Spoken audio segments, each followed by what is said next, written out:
今年如果嚟緊嘅話，你有機會行花市，你睇下賣桃花嗰個有冇機會溝到女先 ？OK， 我哋吹桃花9支嘅紅花係可以有幫助嘅，貼個福字嘅，福到啊嘛，就話福到嘅係咪？係啊係啊係啊。嗱，如果福到轉就係禍噶啦。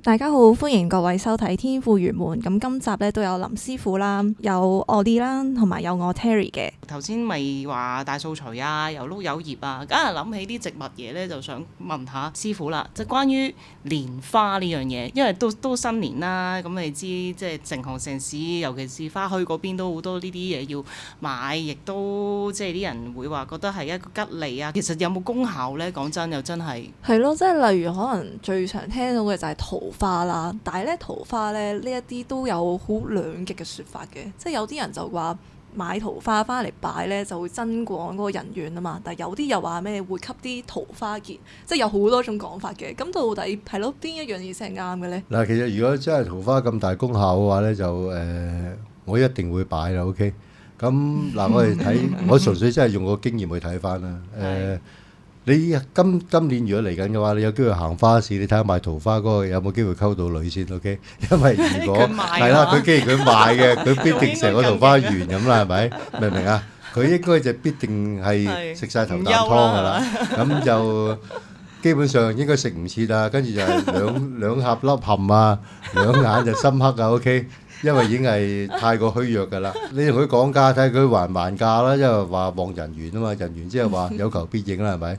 你見佢惡死能登嘅，咁你已經知道，喂，真係呢個真係傳說嚟嘅啫。嗱咁啊，所謂蓮花嘅話，桃花反而唔係咁多人擺，因為要有地方 OK。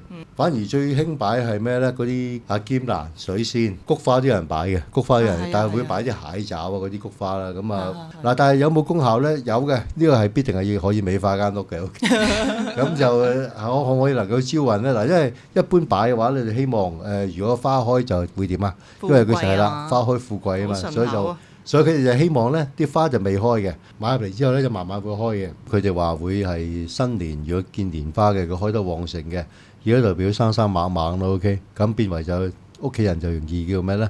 精神啊、伶俐啊咁啦 OK。另外桃花嘅，啲人都覺得桃花係最好意頭㗎啦，因為佢能夠牽涉所謂最好嘅景象係最多嘅 OK， 同埋佢桃花嘅時間係開得最耐嘅，即係最抵擺。係啦，因為佢真係成棵樹咁啊！逢親一講親異性緣啊，就話關於咩桃花笑春風啊，又桃花面啊，又呢啲嗰樣啦 OK， 咁咪覺得係可以帶起個人緣嘅。咁另外呢，就係因為桃花啲花係紅色噶嘛，加埋嗰個桃呢，就變為將紅桃兩個字加入去，就變為桃花開得燦爛呢，亦都代表佢今年嘅公司能夠大展鴻圖，咁所以即係話賺得更加多。咁所以呢個係所謂最受歡迎嘅 OK。食字同埋意頭嘢多咯，係啦冇錯，話不知啊，咁好買。但係我哋會睇翻真係古時嘅歷史劇啊，或者其他啦。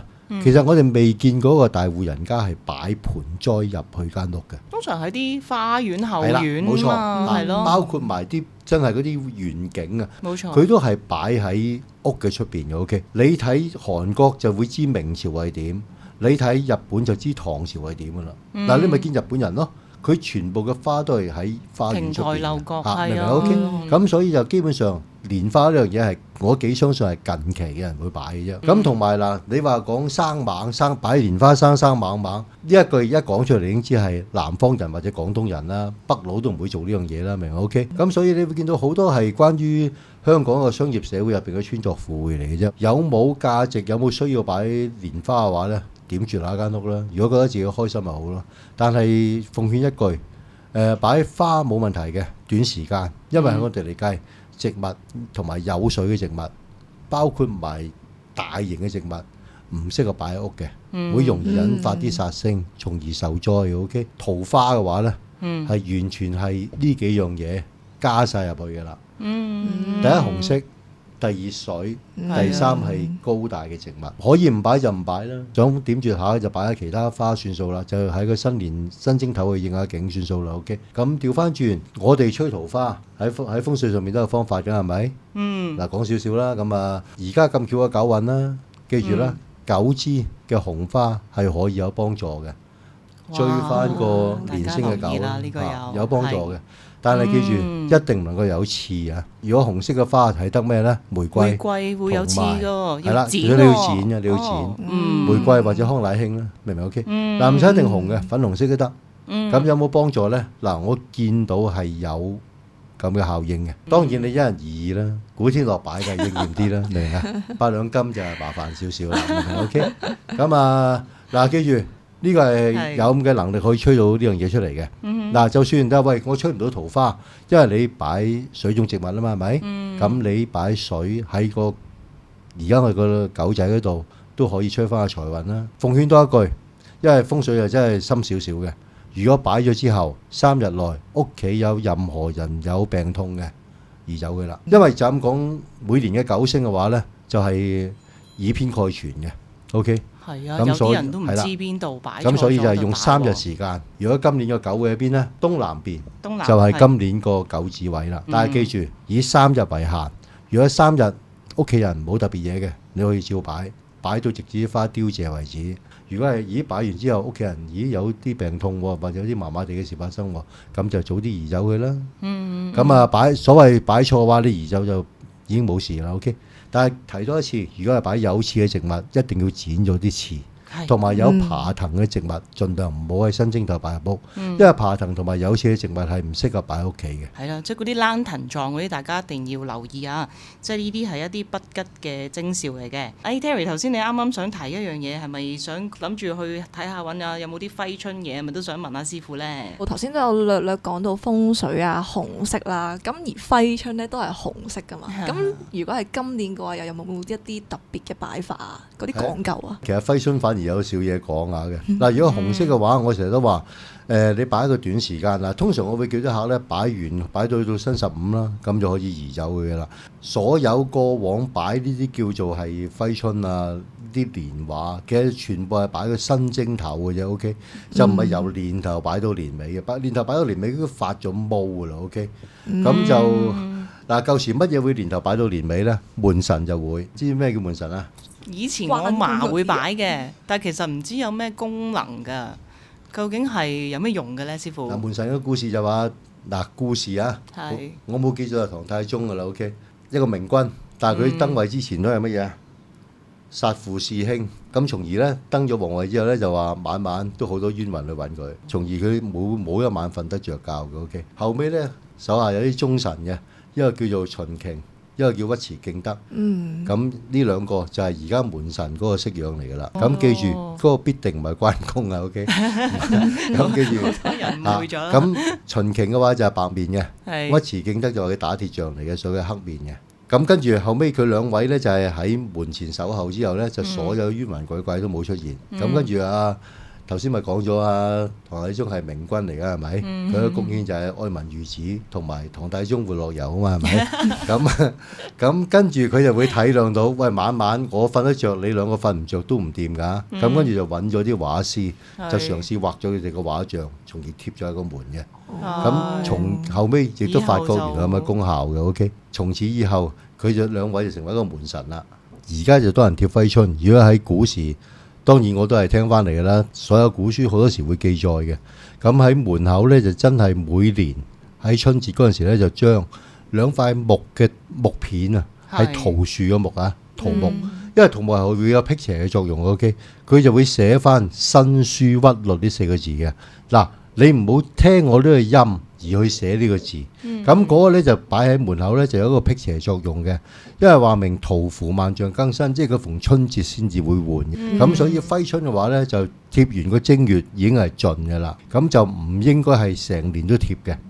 咁呢一個就係兩個嘅分別啦。即係啲人混淆咗貼揮春同埋貼門神嗰個典故咯。即係貼門神嗰個典故咧，我冇理解錯，師傅意思就係嗰個就係真係1年先換一次，所以先係萬象更新嗰個意義啦。咁但係啲人混淆咗咧，就以為揮春就係要貼成年先換得嘅。係啦，冇錯嚇。咁嗱，變為咧就係另外一樣嘢，而家喺香港會常見嘅，有除咗揮春之外，啲人會貼個福字嘅。係啊，都係咪都係當福揮春？好多人會調翻轉嚟貼，福到啊嘛，就話福到嘅係咪？嗱，如果福倒轉就係禍噶啦。OK，我所有客我都叫佢你千祈唔好倒轉，明唔明啊？係因為我哋幾明顯福嘅調轉咪禍咯，係咪？因為相對噶嘛。係你而家就將個福倒轉咗，咁所以必定唔係一個好意頭嘅象嚟嘅。你呢個唔係福到，你福倒倒啊，啊，明唔明啊係？OK，倒字咁所以我係全部叫啲客你照正常貼翻佢已經 OK 啦。嗱，咁呢一個就希望大家跟一跟啦。起碼嗱，如果你講意頭嘅話，我咪用意頭嘅方法同你講咯，明唔明？OK。好啦，仲有一樣嘢咧，就係好多時而家可能少咗啦。嗰陣時就恒生每年都送個財神嘅。好啦，個財神成日就問，咁貼喺屋入面定貼喺屋嘅出邊咧？你點睇法？Terry？哇！呢個應該都係貼入邊啦，係嘛？貼入邊，貼出邊嘅話，咁啊，即係佢永遠都唔會入嚟咯，係咪啊？貼出邊嘅話咧，嗱，你好似見個人喺呢間屋度走出嚟咁嘅，明？OK？個財嗱，到你翻屋企見佢向出嚟走啊，係咪？係。明唔明啊？但係你見到喺屋嘅入邊嘅話咧，你每日出門口，咦，有人個財神向你間屋入緊嚟喎，係咪？咁所以我永遠都叫啲客貼翻喺間屋嘅入邊嘅。入邊啦，係啊。咁嗱，真係呢啲我都當係意頭嘢，但係我哋既然貼嘅話，你咪用翻呢個方法咯。就起碼個財神唔喺呢間屋度走出嚟啊，係咪？貼都貼得好意頭啲。係啦係啦，咁就喺外邊移入屋啦。咁我希望呢度跟一跟呢度做啦。大家講意頭就一號好到底啦，OK？係咯，即係呢啲咁嘅福字啊、加揮春啊呢啲嘢，即係同埋頭先個財神啦，好多人都關注噶嘛，冇理由貼錯㗎，咁應該要跟翻啱嘅方法先得嘅。同埋咧，依家都有好多揮春咧，佢嗰個設計咧有五花八門㗎嘛，即係有好多嗰啲公仔咧，即係嗰一年係乜年咧，佢就會有個公仔㗎啦。咁嗰啲又有冇啲咩講究咧？即係邊個同邊個動物咁樣黐埋一齊打交咁樣？嗱，玄學就好多精英嘅，OK。咁我係聽過有啲精英講咧，就係我哋就話喺狗年就係戌啦，係咪？戌就會同神係衝嘅，神就係龍啦，係咪？咁就喺狗年就唔好貼龍馬精神啦，因為就話會衝太歲啦嗰年，因為神戌衝啊嘛。咁調翻轉咧，亦都話喺神年咧就唔好擺啲狗嘅公仔啦。咁其實呢啲就真係我覺得幾無稽嘅，OK。嗱，譬如我個八字真係忌金嘅。唔通我真係成世都唔食雞咩？OK，咁啊呢啲根本我成世人都食雞大，咁我又唔見有咩事發生。出年就個馬年啦，係咪？咁啊唔好貼啲老鼠啦。嗱，我啊相信出年嗰個米奇老鼠嘅龍年應該幾興旺嘅，OK。咁啊，所以呢啲我都去咗穿鑿附會嗰度啦，因為好多時可能真係有時會可憐下佢哋嘅，去到電視冇嘢講啊，焗住揾嘢嚟講。最好笑就話，譬如你要火嘅 OK，有咩食物可以旺你呢？出前一丁，佢因為丁字係屬火嘅，咁真係你俾佢真係吹到啤一聲嘅。咁啊呢啲高人到今日佢哋都食飽無憂米嘅啦，但係呢啲説話你問我真係講唔落啦，我自己都過唔到自己嘅關。咁啊，一句講晒啦，就係呢啲全部都叫意頭嘢啦。但係佢真係紅色。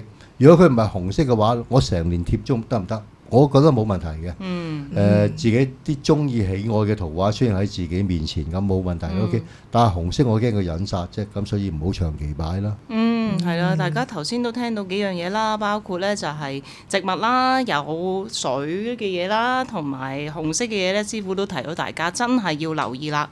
咁啊，或者甚至係頭先師傅好清晰俾咗個 tips 咧，就係話3日啦。如果3日你覺得有啲問題咧，就要收起啦，就自然就會將嗰個情況咧回復翻原本個狀態㗎。及時止損。冇錯啦。